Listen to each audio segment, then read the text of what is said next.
Hello viewers. आज का हमारा टॉपिक है क्रैब साइकिल का पार्ट 2। और आज हम मेनली एटीपी काउंट देखेंगे, क्योंकि जब तक हम इसे ठीक से समझ नहीं लेते तब तक एटीपी काउंट में हमें काफ़ी सारे कन्फ्यूजन्स रहते हैं। और जब सवाल ये है कि ग्लूकोज के एक मोलेक्यूल से हमें कितने एटीपी मिलेंगे, तो उसमें है ग्लाइकोलाइसिस के एटीपी काउंट, टीसीए साइकिल के एटीपी काउंट, उसमें भी older calculation, newer calculation, total ATP, net ATP. तो कुल मिला के यहाँ जो है वो काफ़ी सारे कन्फ्यूजन्स है। तो आज के वीडियो में हम एटीपी काउंट को ज़्यादा से ज़्यादा सिंप्लीफाई करने की कोशिश करेंगे ताकि हम इसे ठीक से समझ सके। तो वीडियो शुरू करने से पहले आपको रिक्वेस्ट है कि अगर आपने मेरा ग्लाइकोलाइसिस का एटीपी काउंट का वीडियो नहीं देखा तो आप आई बटन पर क्लिक करके वो वीडियो देख सकते हैं, क्योंकि आज का वीडियो जो है वो उसी का कंटिन्यूस पार्ट है। तो आज के वीडियो में हम पहले टीसीए साइकिल के बारे में कुछ पॉइंट्स देखेंगे और उसके बाद एटीपी काउंट करेंगे। तो आइए देखते हैं। अगर हम बात करें टीसीए साइकिल की साइट की, तो वो है माइटोकॉन्ड्रिया, जो कि है सेल का power house. And TCA cycle जो है वो पूरी तरह से एरोबिक है, so presence of oxygen is necessary for TCA cycle. Now Krebs cycle involves the oxidation of acetyl coenzyme A to CO2 and H2O, जो कि हमने ऑलरेडी टीसीए साइकिल के वीडियो में देख लिया है। And it is final common oxidative pathway for carbohydrates, fats and amino acids. मतलब कि हम जो भी खाना खाते हैं वो सभी फूड स्टफ्स के मेटाबॉलिज्म के लिए टीसीए साइकिल जो है वो कॉमन पाथवे है। So TCA cycle utilize 2/3 of the total oxygen consume by the body. तो अब हम देखेंगे टीसीए साइकिल के एटीपी काउंट। तो सबसे पहले acetyl coenzyme A oxaloacetate के साथ कंडेंस होगा साइट्रेट में, and citrate is converted to isocitrate. तो ये रिएक्शन में हमें कोई भी प्रोडक्ट्स नहीं मिलेगी। अब जब आइसोसाइट्रेट कन्वर्ट होगा अल्फा कीटो ग्लूटारेट में, तो हमें यहाँ मिलेगा एक NADH। And alpha keto glutarate जब सक्सिनाइल कोएंजाइम में कन्वर्ट होगा तो यहाँ भी हमें मिलेगा एक NADH। मतलब कि ये दोनों रिएक्शंस जो है वो डिहाइड्रोजनेशन रिएक्शंस है। So coenzyme NAD plus is converted to NADH। Now succinyl coenzyme में जब कन्वर्ट होगा सक्सीनेट में, तो इस रिएक्शन में हमें मिलेगा एक GTP। मतलब कि एक ATP जो है हमें यहाँ डायरेक्टली मिल रहा है। सो यहाँ इस रिएक्शन में सबस्ट्रेट लेवल फॉस्फोराइलेशन हो रहा है। और पूरे टीसीए साइकिल में ये एक ही रिएक्शन है जहाँ सबस्ट्रेट लेवल फॉस्फोराइलेशन होगा और हमें एक ATP जो है वो डायरेक्टली मिलेगा। अब जब सक्सीनेट कन्वर्ट होगा फ्यूमारेट में, तो हमने टीसीए साइकिल के वीडियो में देखा था कि हमें फ्यूमारेट के ऐप से याद रखना है FADH2। सो इस रिएक्शन में हमें मिलेगा एक FADH2। अब फ्यूमारेट कन्वर्ट होगा मैलेट में, and malate is finally converted to oxaloacetate. तो ये रिएक्शन भी डिहाइड्रोजनेशन रिएक्शन है। सो इस रिएक्शन में भी हमें मिलेगा एक NADH। तो अब आप देख सकते हैं कि पूरे टीसीए साइकिल में हमें टोटल 3 NADH मिल रहे हैं, 1 GTP एंड 1 FADH2। तो ये रहे 3 NADH, 1 GTP एंड 1 FADH2। और ये बात जरूर ध्यान रखिए कि ये प्रोडक्ट सिर्फ एक ही टीसीए साइकिल की है। Now 1 NADH is equal to 3 ATP, so 3 NADH is equal to 9 ATP। एक ATP हमें डायरेक्टली मिल रहा है सबस्ट्रेट लेवल फॉस्फोराइलेशन से, and 1 FADH2 is equal to 2 ATP।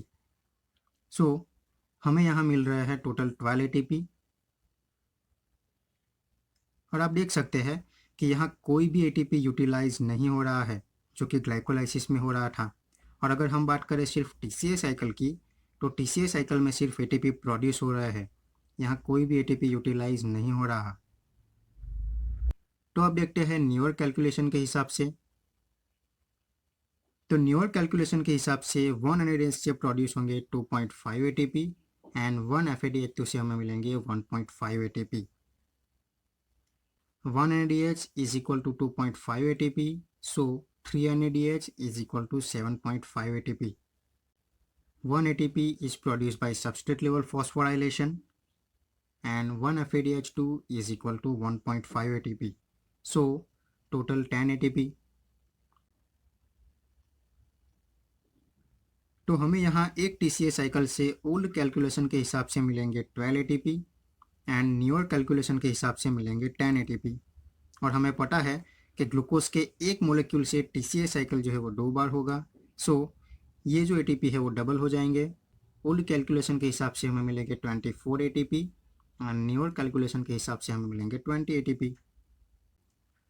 तो यहाँ ये बात जरूर ध्यान रखें कि अगर आपको सिर्फ एक TCA साइकिल के बारे में पूछा गया है तो ओल्ड कैलकुलेशन के हिसाब से हमें मिलेंगे 12 ATP एंड न्यूअर कैलकुलेशन के हिसाब से हमें मिलेंगे 10 ATP। लेकिन अगर हम बात करें कि हमारे पास ग्लूकोज का एक मोलेक्यूल है तो उसमें से TCA साइकिल में हमें कितने ATP मिलेंगे, तो अब हमें पता है कि ग्लूकोज के एक मोलेक्यूल से TCA साइकिल जो है वो 2 बार होगा। सो ओल्ड कैलकुलेशन के हिसाब से 24 ATP एंड न्यूअर कैलकुलेशन के हिसाब से 20 ATP। तो अब हम देखेंगे कि ग्लूकोज के एक मोलेक्यूल से हमें कितने ATP मिलेंगे। तो ग्लूकोज का एक मोलेक्यूल जब ग्लाइकोलाइसिस में एंटर होगा तो हमें मिलेंगे 2 पाइरूवेट। अब ये दोनों पाइरूवेट कन्वर्ट होंगे एसिटाइल कोएंजाइम ए में एंड फाइनली 2 एसिटाइल कोएंजाइम ए से होंगे 2 TCA साइकिल। और जब यहाँ ग्लूकोज कन्वर्ट होगा ग्लिसरॉल्डिहाइड 3 फॉस्फेट के 2 मोलेक्यूल्स में तो इस रिएक्शन में 2 ATP यूटिलाइज होंगे। और ध्यान रखें कि ये रिएक्शन जो है वो एक ही बार हो रही है। सो यहाँ पे जो 2 ATP यूटिलाइज होंगे वो एक ही बार यूटिलाइज होंगे। अब ग्लिसरॉल्डिहाइड 3 फॉस्फेट जब पाइरूवेट में कन्वर्ट होगा तो इस रिएक्शन के दौरान हमें मिलेंगे 5 ATP, एक NADH से 3 ATP एंड 2 ATP डायरेक्टली मिलेंगे सबस्ट्रेट लेवल फॉस्फोराइलेशन से। So total 5 ATP। और जबकि हमारे पास यहाँ ग्लिसरॉल्डिहाइड 3 फॉस्फेट के 2 मोलेक्यूल्स है तो ये 5 ATP भी हमें 2 बार मिलेंगे। So 5 + 5 10 ATP -2 is equal to 8 ATP। So यहाँ ग्लाइकोलाइसिस में एक बार 2 ATP यूटिलाइज हो रहे हैं एंड 2 बार 5 ATP प्रोड्यूस हो रहे हैं। मतलब कि ये जो 2 ATP यूटिलाइज हो रहे हैं उसे माइनस करके हमें मिलेंगे यहाँ 8 ATP। और हमने अभी देखा कि एसिटाइल कोएंजाइम में जब TCA साइकिल में एंटर होगा तो पूरे साइकिल से हमें मिलेंगे 12 ATP और हमें यहाँ 2 बार 12 ATP मिलेंगे। So total 24 ATP। तो ग्लाइकोलाइसिस से हमें मिलेंगे 8 ATP और TCA साइकिल से हमें मिलेंगे 24 ATP। तो अब देखते हैं कि पाइरूवेट जब एसिटाइल कोएंजाइम में कन्वर्ट होगा तो यहाँ इस रिएक्शन में कोएंजाइम ए पाइरूवेट के साथ कंडेंस हो रहा है और एक CO2 जो है वो एलिमिनेट हो रहा है और ये रिएक्शन जो है वो डिहाइड्रोजनेशन रिएक्शन है। So NAD+ is converted to NADH।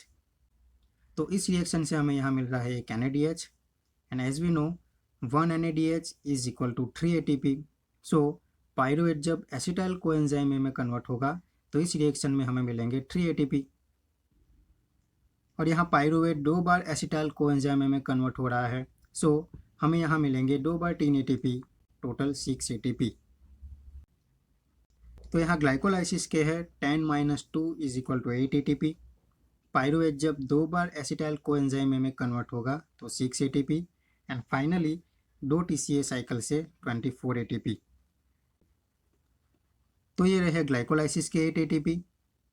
Pyruvate जब एसिटाइल कोएंजाइम में कन्वर्ट होगा तो 6 ATP and finally 2 TCA cycle के 24 ATP।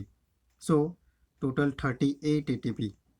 अब ये 38 ATP जो है वो नेट ATP है क्योंकि यहाँ ग्लूकोज के एक मोलेक्यूल से टोटल 40 ATP प्रोड्यूस हो रहे हैं लेकिन एक्चुअल में हमें मिल रहे हैं 38 ATP क्योंकि यहाँ 2 ATP जो है वो ग्लाइकोलाइसिस में यूटिलाइज हो रहे हैं। So net generation of 38 ATP पर 1 मोलेक्यूल ऑफ ग्लूकोज। अब न्यूअर कैलकुलेशन के हिसाब से ग्लाइकोलाइसिस से मिलेंगे 9 - 2 इज इक्वल टू 7 ATP जो कि हमने ऑलरेडी ग्लाइकोलाइसिस के ATP काउंट में देख लिया है। अब पाइरूवेट जब 2 बार एसिटाइल कोएंजाइम में कन्वर्ट होगा तो हमें यहाँ 2 NADH मिलेंगे and as per newer calculation 1 NADH is equal to 2.5 ATP। So 2 NADH is equal to 5 ATP and 2 TCA cycle से हमें मिलेंगे 20 ATP जो कि हमने ऑलरेडी देख लिया है। सो न्यूअर कैलकुलेशन के हिसाब से हमें यहाँ मिलेंगे 32 ATP और यहाँ प्रोड्यूस हो रहे हैं total 34 ATP but actual we got 32 ATP per molecule of glucose. तो ये है ओल्ड एंड न्यू कैलकुलेशन की कंपैरिजन। ओल्ड कैलकुलेशन के हिसाब से हमें मिलेंगे 38 ATP एंड न्यूअर कैलकुलेशन के हिसाब से 32 ATP। तो इसे थोड़ा डिटेल में देखते हैं। तो पहले देखते हैं कि जब ग्लूकोज के एक मोलिक्यूल का मेटाबॉलिज्म होगा तो उस पूरे पाथवे से हमें क्या क्या प्रोडक्ट मिल रही है। तो ग्लाइकोलाइसिस की शुरुआत में 2 एटीपी यूटिलाइज होंगे। ग्लिसरॉल्डिहाइड पार्ट में हमें मिलेंगे 2 NADH and 2 ATP and pyruvate part से मिलेंगे 2 ATP। अब जब पाइरुवेट कन्वर्ट होगा एसिटाइल कोएंजाइम ए में तो इस रिएक्शन से मिलेगा 1 NADH, और जबकि ये रिएक्शन 2 बार हो रही है सो 2 NADH। And finally TCA cycle से हमें मिलेंगे 3 NADH, 1 GTP एंड 1 FADH2, जो कि हमने ऑलरेडी देख लिया है। और यहाँ TCA साइकिल जो है वो 2 बार हो रहा है सो 6 NADH, 2 GTP एंड 2 FADH2। अब ओल्डर कैलकुलेशन के हिसाब से 1 NADH is equal to 3 ATP and 1 FADH2 is equal to 2 ATP, so 2 NADH is equal to 6 ATP. Here also 2 NADH is equal to 6 ATP, and in TCA cycle 6 NADH is equal to 18 ATP and 2 FADH2 is equal to 4 ATP. अब newer calculation के हिसाब से 1 NADH is equal to 2.5 ATP and 1 FADH2 is equal to 1.5 ATP. So 2 NADH is equal to 5 ATP. Here also 2 NADH is equal to 5 ATP, 6 NADH is equal to 15 ATP and 2 FADH2 is equal to 3 ATP. So glycolysis से older calculation से हमें मिलेंगे 8 ATP and newer calculation के हिसाब से 7 ATP। अब pyruvate जब acetyl coenzyme में कन्वर्ट होगा तो ओल्ड कैलकुलेशन के हिसाब से हमें मिलेंगे 6 ATP एंड न्यूअर कैलकुलेशन के हिसाब से 5 ATP। And finally TCA cycle में ओल्डर कैलकुलेशन के हिसाब से 24 ATP एंड न्यूअर कैलकुलेशन के हिसाब से 20 ATP। So we got 38 ATP from older calculation and 32 ATP from newer calculation per 1 molecule of glucose. तो यहाँ हमारा ATP कैलकुलेशन कंप्लीट होता है। आई होप कि आपको समझ में आया होगा, कुछ सीखने को मिला होगा। अगर ऐसा है तो इस वीडियो को लाइक कीजिए और चैनल को सब्सक्राइब कीजिए। Thank you.